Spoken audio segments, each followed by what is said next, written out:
jàmm ji info point net informer, éduquer et divertir dans la paix. yow mi bëgg a jot xibaar yu sell te woo waaye itam bu ànd ak njàngalee ak xel mu dal ak jàmm gaawal gaaw abonné suñu compte YouTube bii nga xam ne moo di jàmm ji info. mbokk yi man El Hadj Abou Bilal Koutia du ma rate benn yoon jàmm ji info xibaaru banlieue bi ak xibaaru Sénégal su ma ci bëggee xam lu ma leer damay dem tàppe cliquer abonné ci jàmm ji info daal nopp dalutina ci jàmm la nopp dalutina ci jàmm bët gis jàmm nopp dégg jàmm gémmiñ wax jàmm ci jàmm ji info ko koy amee abonné leen pour xam lan mooy xew ci seen réew ci jàmm fitna sax dañ koy nëbb jàmmal ko ba ñëpp am jàmm. jërëjëf yaa imam yàlla na jàmm yàgg ci réew mi imam mu mel tey dañu ñëw 15 juillet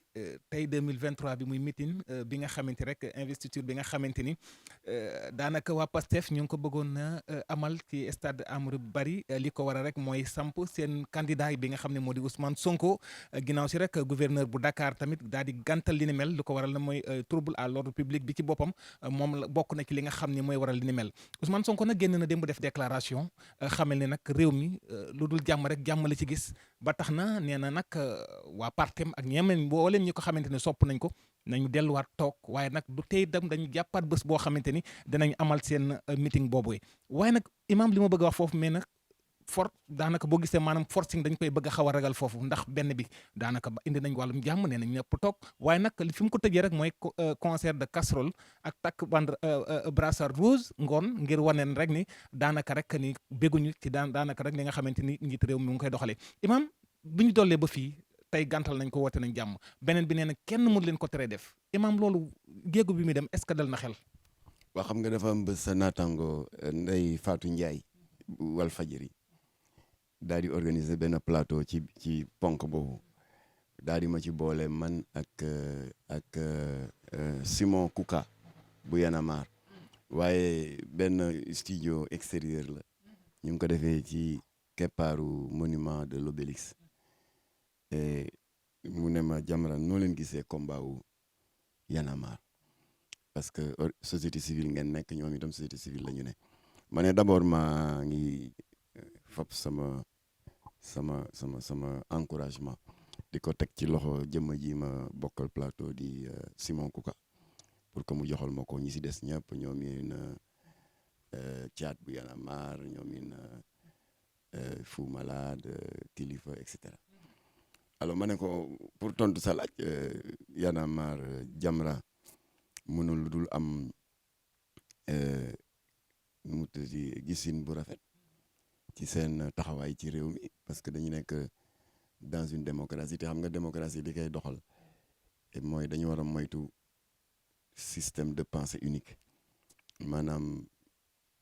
doxalin boo xam ne doxalinu buur ak buum mi la loolu baaxul loolu day bokk ci liy damma daraja démocratie moo tax dafa war a am loolu tubaab di wax contre pouvoir moo tax presse bi contre pouvoir la te gis nga ci réewu démocratie yu mag yi dañ fa bari doole ba am na ci sax un organe de presse di Washington Post dañ fa daaneel un président muy président Nixon parce que dafa def acte bu garaaw mu di wax lu dul dëgg dañ ko accusé woon nekk da ngeen doon espionner le parti adverse les démocrates ndax moom républicain la woon mu daal di ko weddi ginnaaw gi nag mu am sa ay naataango journal yu xarañ def enquête ba gis ne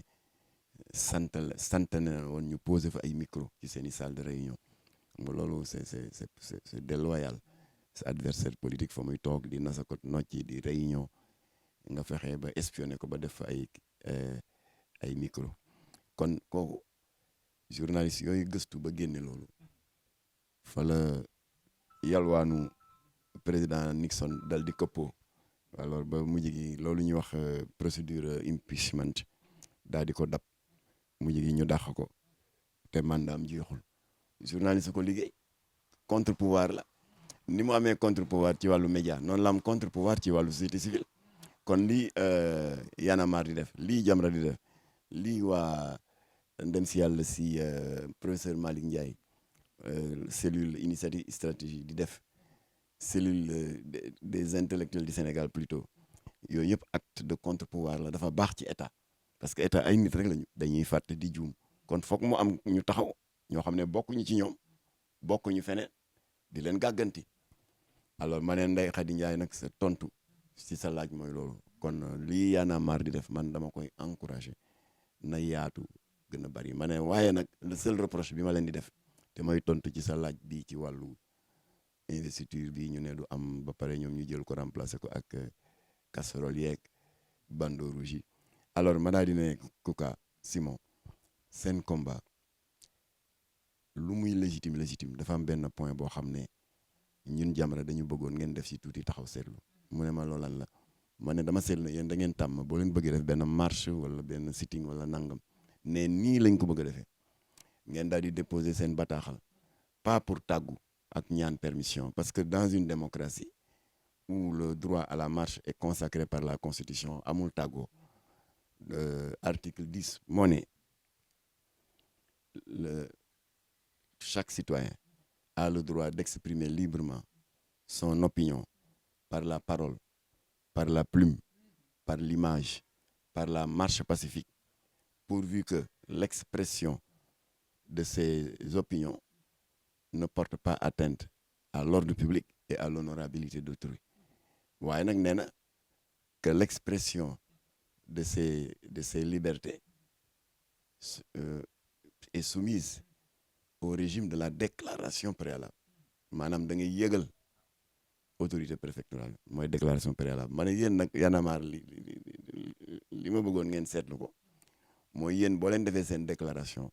préfet bi am ci lu mu ci àndul yéen da ngeen ne non ñun nii lañ ko bëgg a defee préfet ne non itinéraire bi baaxul parce que ngeen ne ko non c'est ça ou rien mu neen baax na maa ngi leen di xaar ngeen daal di ñëw ak seen pancarte seen nangam moom tamit mu daal di yëkkati force de sécurité yi ñëw seen i liif ak seen i grenade xeer yi dal grenade yi dal mu jigi yéen a ciy loro di daw kilifa du daw alors ma ne ko nag Ndeye Fatou Ndiaye ne ma kon yéen na ngeen ko gisee ma ne ko exemple bi ma lay jox pour tontu sa question ay na ngeen ko gisee George Bush dafa jógoon song un pays musulman frère muy Irak tuur leen safara di rey ay femmes enceintes ay mag ay xale Jamra jóg def partenariat ak Alioune Tine bu rado mais dañuy def marche non pas pour le moindre petit soutien à ce dictateur de Saddam Hussein mais pour naqarlu li population civile yi nekk les cibles de choix des bombardements américains alors Alioune Tine ak ndem si yàlla si Abdou Latif chargé ma man à l'époque j'étais le porte-parole de Jamra pour ma dem defi formalité yi au niveau de l'autorité préfectorale waaye ba ma déposé demande bi préfet bi dafa xool ne ma fan ngeen di départ ma ne ko ñu ngi départ bu ñu sëlmalee grande mosquée après ñu jël allée Papa Gueye Fall continuer avenue Jean Jaurès suñ ñëwee ba rond-point place Washington mooy fi ministre de l'intérieur ne ñu jàdd gauche ñëw ci esplanade cathédrale bi foofu la ñuy taxaw def suñu déclaration joxe tract yi prospectus jeex na ku ne ñibbi préfet ne waa d'accord waaye man itinéraire boobu arrangé wu ma d'accord ma ci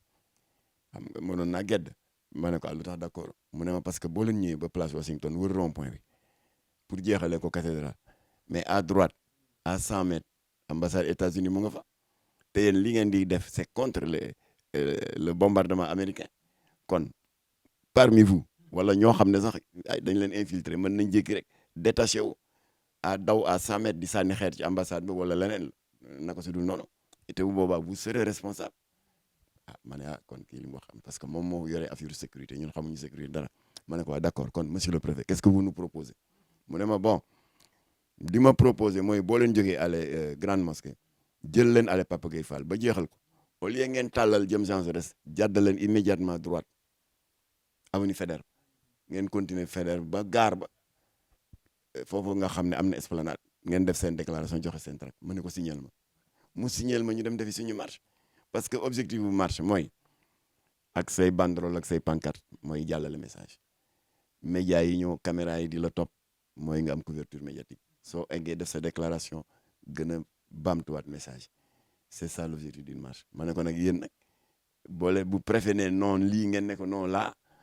nga xëcc mu xëcc buum bi dagg te bu daggee yéen ay mbëkku daanu mbëkk garab gi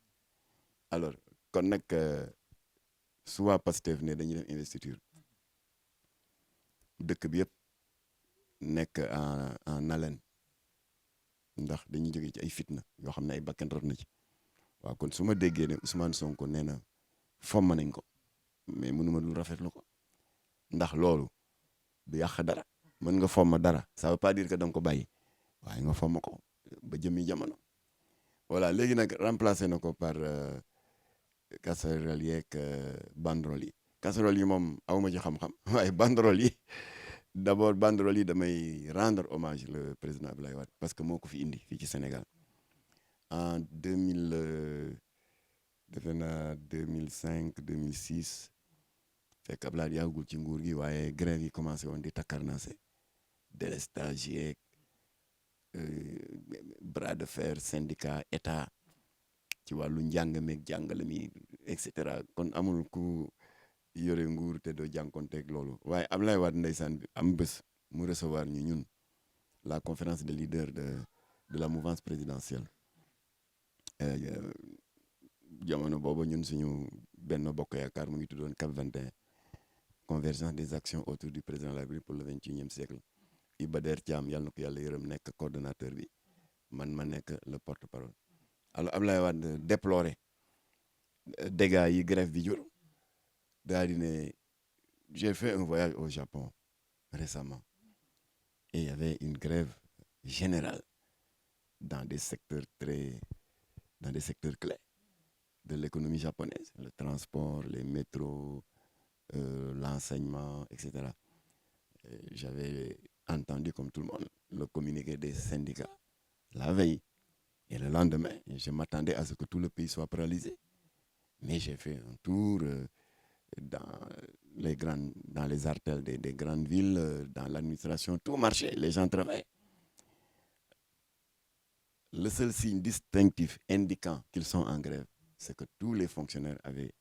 un brassard rouge montrant qu'ils ne sont pas contents. Mais ils travaillent. Ce qu'on avait, ben galankor amul, hôpitaux yi di dox, malades yi di ñëw ñu leen passé visite et tout. Alkaati yi nekk ci tali bi di doxal circulation bi. njàngale mi ñuy jàngale. Alors gan gu ñëw wala keneen autorité bu ñëw xool waa dëkk ba. Fi nga xamee ne am na lu doxul, am na ñaxtu, mooy dañuy takk brassard rouge. Alors ba ko Abdoulaye waxee nag gis naa ndem si yàlla si ndeysaan ñoom Sidi Ndiaye Sidia Ndiaye yàlla na ko yàlla yërëm yàlla dafa dogal keroog bu muy génn àdduna j'étais hors de Dakar mais sinon kenn doomuma fa gëcc kenn doomuma fa jiitu ndax kóllëre Jamra la tout le monde le sait kóllëre Abdou Latif Gueye la tout le monde le sait te daan naa ko tooñ ci ay plateau yu bari naan ko Sidi ñëw nga tey de débat bi dina neex Sidia Ndiaye borom ça passe ou ça casse voilà kon nag ñoom ñu daal di adopté loolu Abdoulaye Wade def ci commentaire te muy dëgg sur le système de grève des syndicats japonais après nag depuis lors mu law ba gis nga ñii bañ leen xañee seen manifestation bi stade Amadou Barry ñu remplacé ko par brassard rouge Jamra ngi saluer cette initiative voilà parce que di nga wax sa naqar dara du toj bakken du rot deret du tuuru mu nekk une manifestation pacifique du tere message ba jàll di nga ne li ma naqari lii la voilà kon nag gàcce ngalaama le président Abdoulaye waaye gàcce ngalaama yi tamit waa Pastef yi nga xam ne nangu nañu dogal yàlla ba pare jëfee ko noonu te seen leader Ousmane Sonko daal di def déclaration sàkku ci ay ñoñam ñu tënku ci loolu voilà kon ñu ngi ciy sant yàlla te yàlla na jàmm yàgg yàlla na jàmm yàgg ci Sénégal. yàlla na jàmm yàgg ci Sénégal imam sax ci buntu boobu dañuy taxawaat ba léegi yaakaar naa ni gis nañu ba verdict Ousmane Sonko Adji Sarr wàccee ñaari ati kaso yi nga xamante ni daanaka yoon topp na ko ci li nga xamante rek mooy corruption de la jeunesse yaakaar naa ne sa relation Ousmane Sonko jotoon nga fee dégg su ma juumul mars 2021 am na jotaay boo xam ne doxoon nga ko muy wàllu médiation ba nga fa doon dox mbir moom i ba fi mu toll nii waaru barricade yi nga xam ne mu ngi ci buntu kër gi boobee ba léegi ndax dégg nga Ousmane Sonko wala ndax dem nga seeti ko parce que tam démb déclaration bi mu def na que ni doomam da doon def bac mais waxul ni sax ni barricade yooyu si boppam sax moo tax ni amul waaye bokk na ci loo xam ne xaw na perte be njàngam moment bi imam ndax wàllu taxawaay boobu en tant que Jamra comme na nga ko ci doon doxee bu njëkk ak taxawaay beeg mbirum barricade beeg boobu ndax boobu ba léegi yéen a ngi déggante. waaw photo bi sax laa doon seet nii pour wan la ko Ousmane Sonko daal bi ma gëjee dégganteeg moom mooy ba ma fa àndee ak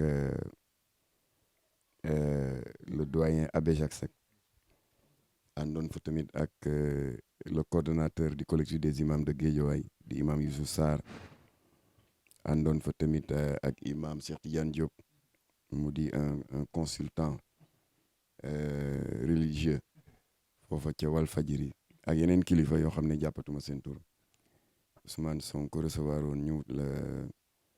le 27 février 2001 keroog maa ngi ko doon tontu benn waay bu may naan waaye yow dégguñu la ci barricade yi dégguñu la ci lii dégguñu la ca laa ma ne ko Jamra ba ñu jógee bi coow Sonko ak Adji Sarr tàmbale yéen ñi nekk si plateau yi di yuuxu yéen ñëpp a dawoon parce que boobu histoire baa ngi woon ca bees ba mu ne no daw ma ne ko da ngeen daw parce que kenn affaire bi dafa ne teel kenn xamul lan la ñu ne leader bu mag Ousmane Sonko am na as ndaw bu ñëw Adji Sarr porté na ko plainte pour viol ngeen daw maak Abbé Jacques Seck ñoo jóg affronté affaire bi photo bii lañ jëloon ca Salam bi mu ñu recevoir c'est le samedi 27 février 2023 booba kenn ñemewul ŋaang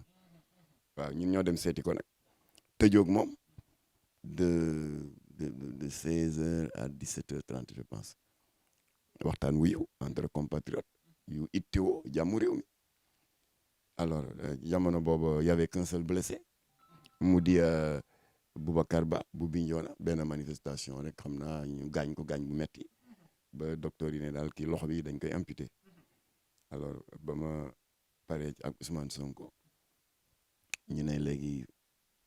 li ci des mooy ñi seeti ki ko tuumaal waaw parce que dox tànku jàmm balaay mucc ayib da ngay tëdd njaaxanaay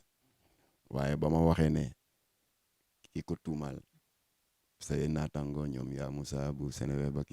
Sénégo ak ñeneen ak ñeneen ne ma kon da ngeen di seeti Adji Sarr ma ne ko waaw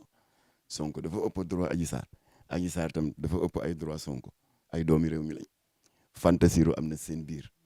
ñu jéem a set non pas pour dugg ci dossier judiciaire bi loolu du suñu liggéey parce que ñun duñu ay avocat duñu ay juge duñu ay magistrat ay ndongol daara lañ ak i labbe Abbé Jacques nekk coordonnateur bi ndax moo ñu mag ñun ñëpp foofu la ñu waxee si télévision ba sax ba ñu doon lancé mouvement bi mu tudd le collectif des médiateurs religieux pour la préservation de la paix civile ca émission ba te Mass Mboup sooke ko fa la ñu waxee ne sax ki la ne en 1934 kon il avait 86 ou 87 ans à l'époque muy suñu doyen ñun ñëpp ñu jiital ko alors kon seet si nañu ki ñu tuumaal pour être équilibré dañu seeti ki tuumalaate pas pour atte waaye pour daal fitna ji jeexital yi muy am ci penc mi xeexoo yi toj yi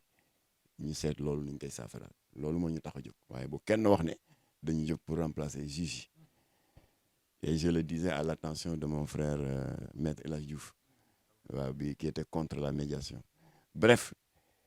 ñu commencé am ay problème parce que bi presse bi waxee ne gars yi pare nañ ci Sonko ñu ko yem ci Adji Sarr ñu commencé am problème à deux niveaux waa pouvoir bi dal suñu kaw dem diaboliser ma ci Macky Sall daal ne gis nga waa Jamra yi le masque est tombé ñu ngi nii di jàpp Abbé Jacques Seck di ko dugal ci loo xam ne kenn xamul lan la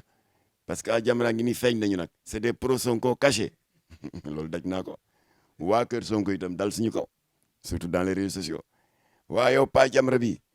doo leen bàyyi ñun saa wu ñu jekkoo Macky Sall ngeen jóg naan da ngeen di dox tànku jàmm on était entre deux feux médiation lu jafe la alors bref bi ñu maaree ay nit lañu comme tout le monde am yi njaboot ñu lay xas saaga ba pare ñoo xam ne seen yoon newu ci dugg ci saaga yi muy góor jigéen yi lesbiennes yi nga xam ne ñoom dañuy di jëfee loolu ko ci naan dàq sa ginaar waxaale sa soxla alors ba ñu maaree ay nit lañu ñu ne lii ngeen di def dàqu leen ñu ko de mën nañu toog suñu saal teg la suñu ay tànk taal suñu smartphone na ay manifestation yi tàng na ay ñaata nit dee tey xoolal kii rek daj nañ magasin am sàcc nañ portable yi taal nañu Auchan bi nekk booru kër ñoom Muntaxa taal nañu nangam mën nañ ko waaye dafa rafetul te wóorul ndax ko ci dafa ne ay du yem ci boppu borom suñu borom gën ko dëgëral dégg nga ne wattaqu fitnatan laa tusibanna allazina zalamu minkum xaasa yéen jaam yi moytu ne fitna joo xam ne bu tàbbee ci seen kaw du yem rek ci bopp ñi ko sooke. Alors finalement ñu bloqué ñu côté pouvoir bloqué ñu ci côté opposition ba ñu demee banque suñu loxo comme tout le monde li ñu ragaloon moo am sa ëllëg sa 14 morts te benn blessé rek la woon Boubacar Ba 17 magasins yu ñu taal 70 stations d'essence yu ñu saccagé yàq ko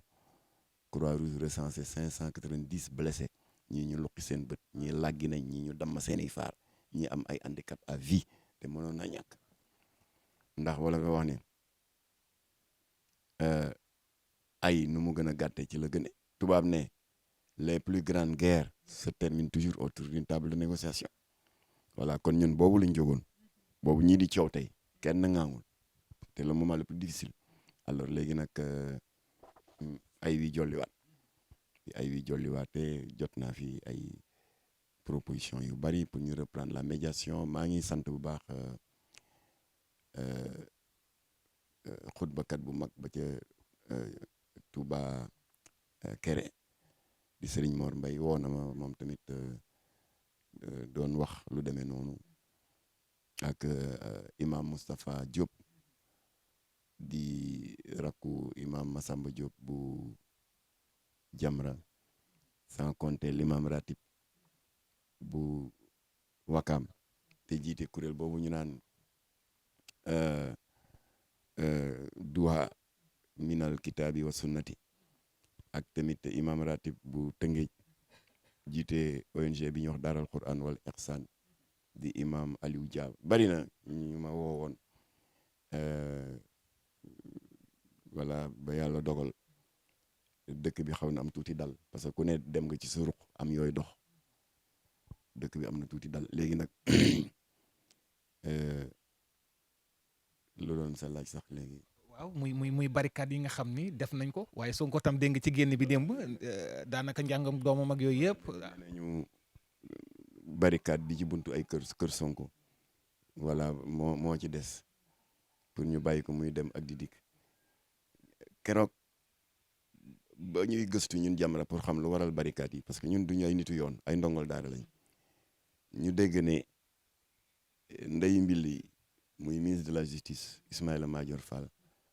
ak ministre de l'intérieur Antoine Félix Diome dinañu def conférence de presse ak tamit le ministre des forces armées Sidiki Kaba alors ba ma ko dégloo ci laa dégg le ministre de la justice am baat bu mu wax bi ko gars yi ne lu tax ngeen barricade këram est-ce que kii la mesure bu justice jël wala lan mu ne non ne c'est une mesure administrative parce que ñi yore wàllu kaaraange léeg-léeg ñu jékki-jékki ci seen gëstu bopp yaakaar ne telle mesure administrative war nañ ko jël à l'encontre de tel citoyen wala tel groupe de citoyens mu ne nag ça ne fait pas force de loi maanaam nekkul loo xam ne rek dafa mel ni aaya alxuraan ak wala un verset biblique journal bi nekk ci naka mu ne ils peuvent attaquer cette mesure administrative voilà parce que am na ay kuréel la chambre administrative de la cour suprême la boog yeneen kuréel yoo xam ne avocat wu plaignant bi mën na fa dugal benn recours contester loolu après nag yoon xam ndax dañ koy jox dëgg wala déet alors kon nag am naa yaakaar ne am na ñu ma gën a xarañ fuuf mu di avocat yi ñàkkul xëy na ñu ngi def ay jéego ci boobu wala voilà. Jàmm ji info point net informer, éduquer et divertir dans la paix. yow mu bëgg a jot xibaar yu sell te woo waaye itam bu ànd ak njàngalee ak xel mu dal ak jàmm gaawal gaaw abonné suñu compte YouTube bii nga xam ne moo di Jàmm ji info. mbokk yi man El Hadj Abou Bilal Koutia du ma rate benn yoon Jàmm ji info xibaaru banlieue bi ak xibaaru Sénégal su ma ci bëggee xam lu ma leer damay dem tàppe cliquer abonné ci Jàmm ji info Jàmm ji info daal nopp dalutina ci jàmm la. nopp dalatina ci jàmm bët gis jàmm nopp dégg jàmm gémmiñ wax jàmm ci Jàmm ji info nga koy amee abonné leen pour xam lan mooy xew ci seen réew ci jàmm fitna sax dañ koy nëbb jàmmal ko